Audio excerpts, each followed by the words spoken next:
Welcome to Kenton's videos. Enjoy the video.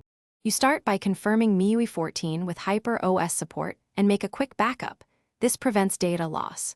Once done, enable developer options by tapping build number 7 times and turn on USB debugging if you plan advanced tweaks.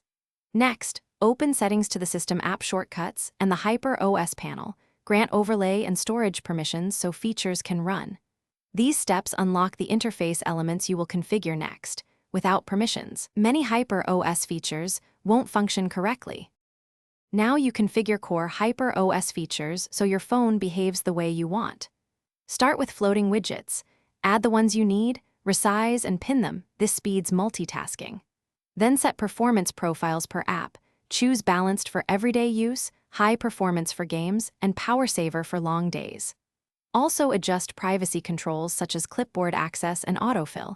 These protect your data while keeping convenience. Make sure to test each change briefly so you can refine settings before finalizing them. To finish, apply your presets and reboot the device so Hyperos services initialize cleanly.